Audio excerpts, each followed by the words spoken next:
time to host that big dinner.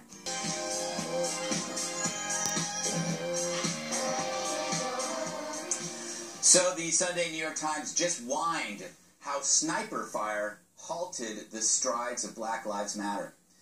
Sorry, it halted the strides of 5 policemen permanently. The paper also added that BLM, not the police or our country, faces its biggest crisis yet. That's their default response. Grievance always trumps grieving. It must have been hard then for the paper to report on a new study that finds absolutely no racial bias in police shootings, which undermines the whole narrative.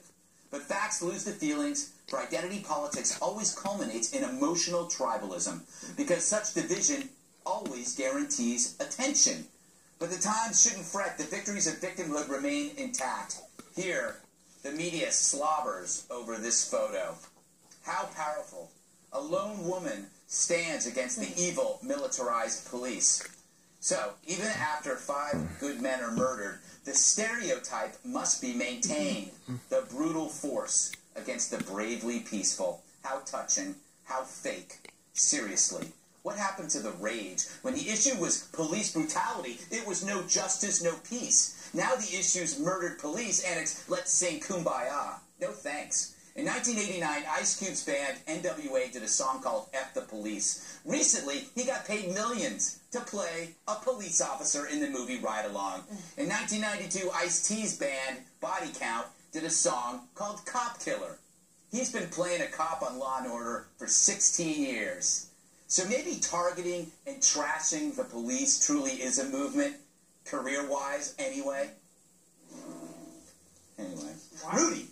Rudy had this to say about Black Lives Matter. He's not moving away from it. I believe I saved a lot more black lives than Black Lives Matter. I don't see what Black Lives Matter is doing for blacks other than isolating them. All it cares about is the police shooting of blacks. It doesn't care about the 90% of blacks that are killed by other blacks. That's just a simple fact. The thing is, Kimberly, I mean, there are statistics that when he became mayor, the deaths of blacks declined dramatically under his watch. So his argument, people may laugh at it, but it's actually... Why would they laugh? If they had any experience working as a prosecutor, as a mayor, and understanding how you govern and protect public safety and communities, then you would know and have great appreciation for the service that Rudy Giuliani has given this country and this city.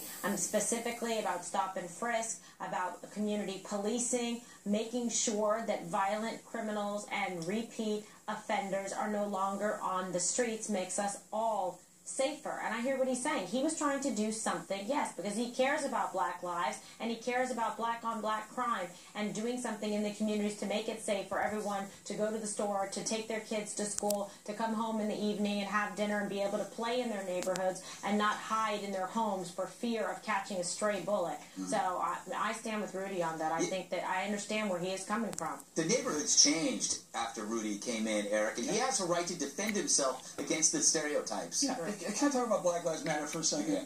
So the group was founded on a lie.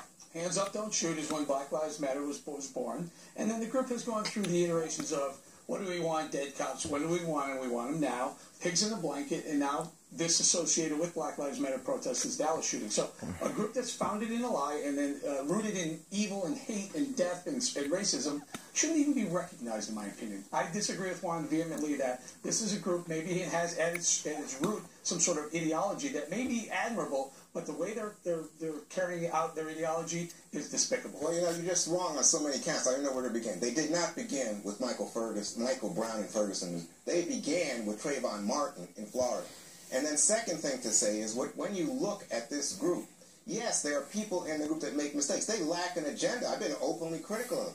But you can't ignore so many cases. It's not only Michael Brown, it's Laquan McDonald, Tamar Rice. You go on Walter Scott, the guy that gets shot right in his back. We know. Everybody sees it. Right about Dalton. I mean, I could go on and on. Then you had the 2 last week. You can't go on and on. Yes, I can.